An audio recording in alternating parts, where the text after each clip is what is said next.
Existem gorduras boas? Né? Por que a gente precisa falar sobre esse conceito de gorduras boas?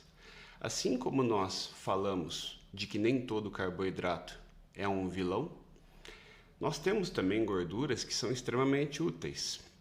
Então, a gente colocar como uma categorização simples de que gorduras são boas ou ruins, ou carboidratos são bons e ruins, seria uma simplificação inadequada. Então, a gente vai discutir um pouquinho o papel das gorduras. Tá? Então, a gordura é o seguinte: ela compõe cerca de 30 a 35% da nossa alimentação e ela está presente em vários locais. Tá? A principal função seriam como reserva energética, que são os conhecidos triglicerídeos. Tá? Então a gente tem 3 tipos de gordura: o lipídio simples, o lipídio composto e o colesterol. Então o lipídio simples, que é composto dos ácidos graxos e dos triglicerídeos, o ácido graxo, é bom explicar, ele é como se fosse o aminoácido da proteína, tá? É o principal componente. E o triglicerídeo seria a composição de 3 moléculas de ácido graxo com uma de glicerol. Tá? Então, quando o nosso corpo absorve a gordura da nossa alimentação, o triglicerídeo é a primeira forma que essa gordura é diluída no sangue. Então é o primeiro transporte, é aquela energia inicial, até que ela chega no fígado para sintetizar os outros hormônios, por exemplo, ou as lipoproteínas como o LDL, HDL, que são colesterol bom e ruim, eu vou falar um pouquinho mais. Já nos lipídios compostos, a gente tem os fosfolipídios, que a principal função deles é a composição das membranas celulares. Tanto os fosfolipídios como o colesterol eles estão presentes na membrana celular, conferem fluidez e a arquitetura da membrana. Tá? Então é de absoluta importância para a sintetização de novas células. E as lipoproteínas, como eu já citei, são os famosos colesteróis que nós dosamos no sangue. Então, colesterol HDL, colesterol LDL, e que a função deles é transportar o colesterol na corrente sanguínea. Mas o colesterol tem qual função? Isso é importante dizer assim. Ele é o precursor de vários hormônios. Então, o principal papel dele, vejam, por exemplo, a vitamina D é derivada do colesterol, a testosterona, o estrogênio, também está presente nas membranas celulares, mas ela está presente na bile. É a bile que faz a absorção, tá? Nível de duodeno. Então, a gordura ela é muito mais importante e necessária do que simplesmente um nutriente que seja perigoso. Tá? Mas a gente tem essa subdivisão de gorduras boas e ruins. A gente até vê muitas críticas hoje com a internet de que, por exemplo, se nós agirmos com medicamentos para uma redução do nível de colesterol, é muito comum que alguns digam que a testosterona é comprometida por esse motivo, que o estrogênio é comprometido por esse motivo. Então, nós temos o seguinte problema. A testosterona em si, ela é um hormônio que ela é muito discutido pela chamada andropausa, ele é discutido pelos fisiculturistas. Então, tem até muita gente que deixa de tomar o seu medicamento para colesterol porque ele entende que a testosterona ela é mais necessária do que todos os estudos que mostram que o controle do colesterol ruim está associado à redução de morte cardiovascular.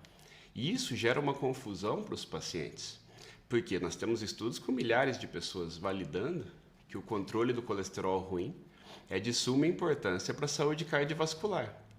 E eu recebo muitos pacientes também dizendo que não vão mais tomar o medicamento porque ouviram falar que isso poderia reduzir a testosterona. Tá? Mesmo que houvesse alguma redução, afinal você está agindo num precursor, o nosso corpo ele tem a capacidade de ajustar pela liberação de testosterona livre. Então, se há alguma influência nesse controle de colesterol, é uma influência muito pequena.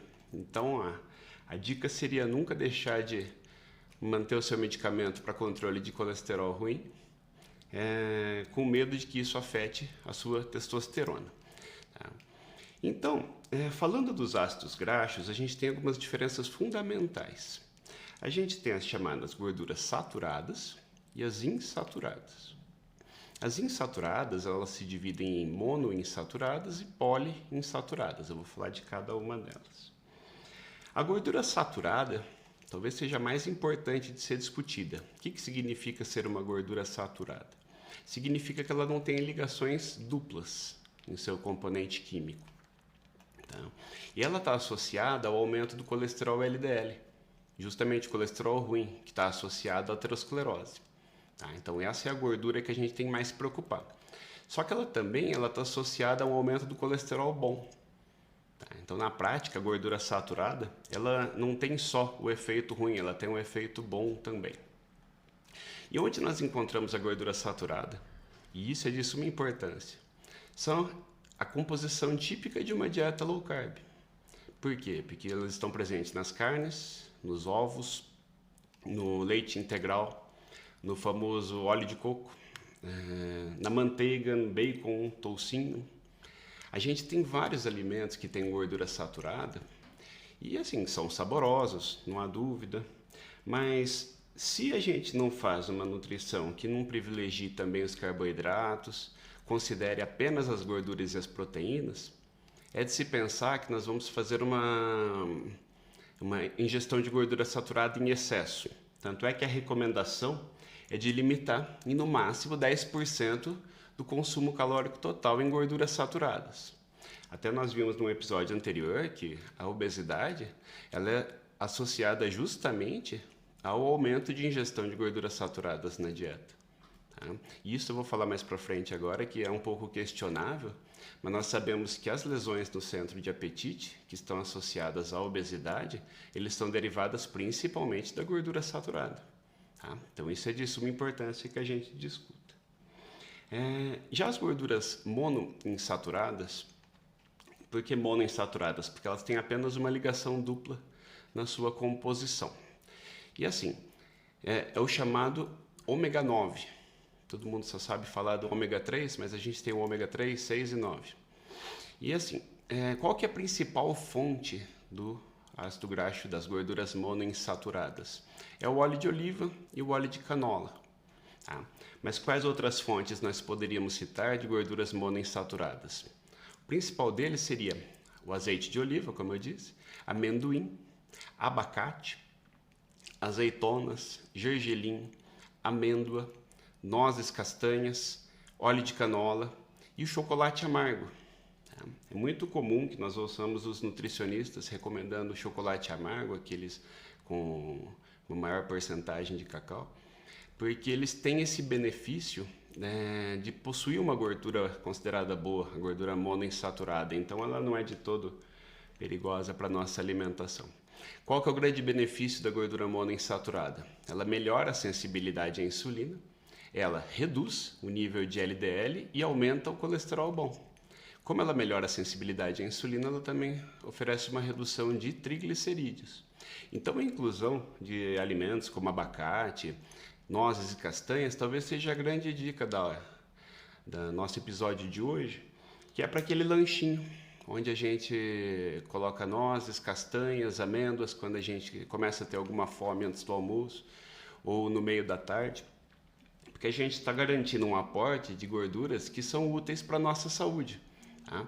Então esse é um ponto que eu quero enfatizar, porque se a gente souber usar de forma inteligente a gordura, a gente consegue inclusive fazer aquele lanche no meio do caminho, talvez necessário, aquela hora que você não vai ter tempo de fazer uma refeição maior, de certa forma até enganaria a fome e você sabe que você está contribuindo para a sua saúde. Então, e falando das gorduras poliinsaturadas, aí a gente entra no famoso ômega 3 e também no ômega 6. Poliinsaturadas porque tem mais do que uma ligação dupla na sua cadeia carbônica. Tá? Ômega 3 é porque é no terceiro átomo de carbono, ômega 6 porque é no sexto átomo de carbono. Onde é que nós encontramos o ômega 3? A gente vai encontrar eles no óleo de soja, no óleo de canola. Tá? E um suplemento bem interessante de adicionar na alimentação que é a linhaça e a chia. Como nós falamos, que também são fontes de proteínas, elas também são fontes de ômega 3. E elas são precursoras do famoso ácido eicosapentaenoico, esse nome é horrível, hidroxohexaenoico, ou EPA e DHA, que são aqueles que estão presentes nos frutos do mar.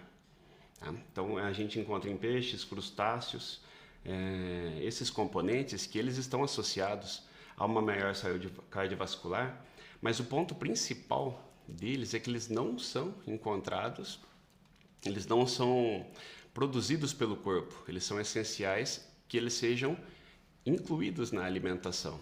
Só que a gente pensa, será que a gente deveria tomar um suplemento de ômega 3? Hoje nós sabemos que se você usar cerca de 15 ml por dia de óleo de soja, óleo de canola, você já vai ter a quantidade adequada de ômega 3. Então isso nos deixa bastante tranquilos que aquela suplementação que todos tomam na farmácia, ela talvez não seja tão útil assim, porque uma alimentação comum ela sempre tem um pouco de óleo de soja e óleo de canola. Do ômega 6, que ele é bastante controverso, tá? Há estudos falando que ele pode ser pró-inflamatório, seria o óleo de girassol e o óleo de milho. Tá? E da mesma forma como eu já citei, as castanhas, né, castanha do Pará e as nozes, elas podem ter também. Então, eles são essenciais e eles têm uma relação entre eles. A recomendação do ômega 6 com o ômega 3 é de 5:1 e de 10:1. Quer dizer, existe até um privilégio do ômega 6 em relação ao ômega 3. Tá? Mas ainda há controvérsia sobre se o ômega 6 ele seria perigoso ou até mais útil. Tá? Existem estudos mostrando mortalidade de risco cardiovascular, aumento de risco cardiovascular, diminuição de risco cardiovascular. O que ninguém tem dúvida é o perigo das chamadas gorduras trans. O que é a gordura trans? É aquela gordura industrializada.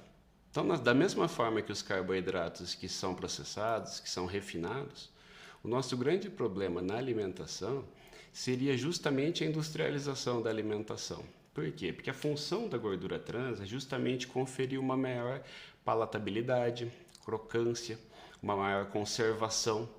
Então ela tem uma ação muito mais econômica, diria assim, do que nutricional. Então você consegue garantir um prazo de validade maior desses alimentos. Então, com o que eles estão associados? Não há qualquer dúvida que a gordura trans está associada ao aumento de risco cardiovascular. Tanto é que a partir agora de 2023 haverá legislação proibindo que seja até importado óleos hidrogenados, que são a forma como se cria a gordura trans, né? Então a gente tem que entender assim, o que é exatamente gordura trans? Trans significa que você tem uma diferença entre dentro da sua cadeia carbônica, derivada de um processo chamado hidrogenação. Então essa hidrogenação é um processo que ela já está caindo em desuso. Tá? Só que daí o que acontece? Hoje, o que a gente mais encontra em rótulos de alimentos é assim, livre de gordura trans, mas a gente sabe que livre tem um limite. Tá? Então livre não é absolutamente zero de gordura trans. Alguma quantidade ainda existe e que por lei ela pode ser colocada no rótulo como zero gordura trans. Agora, se algum alimento que ele é ingerido em grande quantidade, talvez isso possa influenciar na nossa saúde. E aí, dentro do assunto gorduras, a gente tem algumas polêmicas. Tá? São aqueles assuntos que vão e voltam, cada um com a sua opinião. O principal deles é aquele da gordura saturada. Será que ela faz mal realmente para a saúde? Ela já está associada ao aumento da obesidade? Sim, tudo isso há estudos. Só que há um estudo bem instigante, de 2012, que mostra assim, que quando menos ingestão de gordura saturada, mais doenças cardíacas a população apresenta. Então isso ficou bem claro no estudo da revista Nutrition. Então ela mostra uma diferença clara que aquelas populações que ingerem mais gordura saturada, elas estão associadas a menor risco cardiovascular. Então, quando eu digo assim, existem gorduras boas, isso é questionável. Talvez o que a gente precise é limitar a quantidade ingerida no dia. tá? Para garantir um balanceamento e não permitir o excesso. Como eu disse, mesmo a gordura trans, que por lei aparece como zero gordura trans, se eu não tiver um controle da quantidade, eu simplesmente vou ter uma ingestão de gordura trans achando que eu não estou ingerindo nada disso. Outra polêmica que é legal comentar seria a manteiga versus a margarina. Então, assim, basicamente, o que é a manteiga? Manteiga é a gordura do leite e que ela é muito rica na gordura saturada, que a gente acabou de discutir. Então, qual que é o principal papel da manteiga? Ela tem um benefício na saúde intestinal. Ela tem propriedades anti-inflamatórias por conta de um componente chamado ácido butírico. Tá?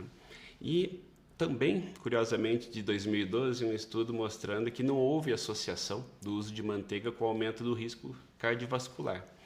Eu quero citar também uma meta-análise de 2016, que analisando mais de 200 mil indivíduos, mostrou até uma redução discreta do risco de diabetes com o uso de manteiga. Fora isso, as manteigas elas são ricas em vitaminas lipossolúveis. O que são? São aquelas vitaminas que se diluem em gordura. Então, a gente consegue a vitamina A, a vitamina D, a vitamina E e a vitamina K na manteiga. Diferente da margarina, que ela é derivada de óleos vegetais, e como a hidrogenação está caindo em desuso da gordura trans, foi substituído esse processo pela interesterificação. O que significa isso? Esse processo ele seria mais seguro, só que ele transforma boa parte das gorduras chamadas insaturadas, que a gente citou, em gorduras saturadas. Então a gente cai naquele questionamento, será que é benéfico ou não? E como eu disse também, nós vemos às vezes no rótulo rico em ômega 6, que nós também não sabemos se ela não tem alguma propriedade pró-inflamatória. Então são pequenas dúvidas que ficam para a gente. Tá? Então, por isso que a gente tem esse vai e vem de informações. Você tem estudos apontando para os dois lados. Tá? A principal polêmica, a mais discutida, é a polêmica do ovo. Por quê? Porque as diretrizes mais antigas, elas sempre tinham uma postura mais low fat, tá? Criticando a gordura como o grande problema da nossa alimentação. Até que começou a se perceber que a introdução do carboidrato refinado, dos alimentos processados, tinha um papel muito mais importante. Tá? E assim, agora citando um estudo de 2019, esses estudos eles não mostraram a associação da ingestão de ovos com o aumento de mortalidade. Tá? E o que acontece? Assim, até as diretrizes americanas, elas aboliram o limite de ingestão de colesterol diário, até porque há essa controvérsia. Tá? Só que também tem estudos, inclusive do mesmo ano, de 2019, publicados no JAMA, que mostraram uma associação de aumento de 17% na mortalidade cardiovascular com o aumento da ingestão de colesterol dietético. O que é o colesterol dietético? Tá? É aquele presente no ovo cozido, a carne suína, carne moída, citando alguns aqui, leite integral, desnatado, frutos do mar. Então, se nós formos pensar dessa forma, nós vamos pensar que todos os alimentos eles têm uma quantidade de gordura boa e uma quantidade de gordura ruim. Qual que seria o único denominador comum para garantir uma boa saúde? A quantidade da ingestão diária. Então, quando eu privilegio um nutriente mais do que os outros, eu não vou ter total segurança no excesso de qualquer nutriente. Então, qualquer dieta que restrinja um desses nutrientes em detrimento de outros, fatalmente nós vamos ter as propriedades boas e ruins desse nutriente. Tem um estudo bem interessante que eu quero citar aqui, de 2015, que ele mostra que assim, se nós formos fazer uma substituição das gorduras saturadas, as piores substituições seriam pela gordura trans, isso de forma incontestável, e uma pequena piora da troca da gordura saturada para carboidratos refinados. Então não há dúvida que a gordura trans e o carboidrato refinado seriam piores opções. Isso, a gente vê uma grande redução do risco de doença coronariana pelo carboidrato integral, a sua substituição pela gordura monoinsaturada, tá? E a gordura poliinsaturada, como a gente citou. E por fim, se nós formos pensar no carboidrato refinado como o nutriente a ser substituído, apenas a gordura trans ela é pior. Então aí que entra o ponto. Toda aquela gordura industrializada, ela é até pior que o carboidrato refinado, que também é industrializado. E aí isso dá suporte àquele conceito da alimentação real. Então, quanto mais real a comida, o alimento, mais saudável vai ser a nossa alimentação. E esse é o ponto, assim, comida verdadeira, seria esse conceito, seria o ideal. A gente vê que a saúde ela está sempre associada a esse processo de industrialização.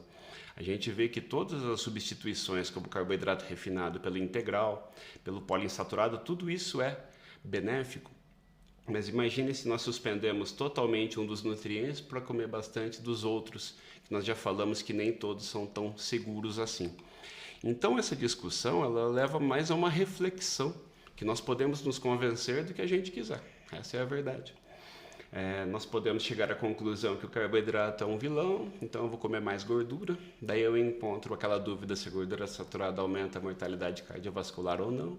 Se eu incluir ovos, eu vou encontrar estudos falando que o ovo é perigoso, eu tenho que limitar a ingestão de ovos. Aí eu vou escolher entre manteiga e margarina. Você vai ver estudos defendendo os dois lados.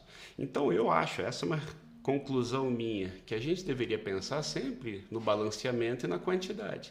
Se eu controlo a nossa ingestão calórica como um todo, eu vou garantir uma saúde, né, muito mais segura, eu vou pegar a parte boa e a parte ruim de cada nutriente eu vou ingerir bem pouco, tá? E ainda vou conseguir controlar o peso. Esse é o ponto principal desse episódio de hoje, tá? Aqui, por exemplo, o Sr. Laura está perguntando para mim, quanto que se recomenda de ingestão de castanhas no dia? A recomendação, na verdade, de no máximo 2 castanhas por dia. Tá? Até pelo... Mesmo a castanha, ela tem um nível de selênio que pode levar até uma doença chamada selenose. Até isso foi mostrado num episódio, num seriado famoso, onde o personagem ele desenvolvia essa doença justamente por uma ingestão exagerada de castanhas do Pará. Então, veja que interessante essa pergunta, porque ela mostra que mesmo um nutriente tão interessante como a castanha do Pará pode levar a uma doença se ingerida em excesso. Tá? Então, obrigado pela pergunta. E isso mostra para exemplificar bem a mensagem final. Se controlamos a ingestão calórica e comemos um pouco de cada alimento, diversificando a alimentação, eu vou ter os benefícios de todo tipo de alimentação e os malefícios eu vou estar controlando pelo controle da ingestão calórica. Tá? Então, por isso que nós temos um episódio falando das proteínas que podem não ser boas, os carboidratos que podem ser bons, as gorduras que podem ser boas.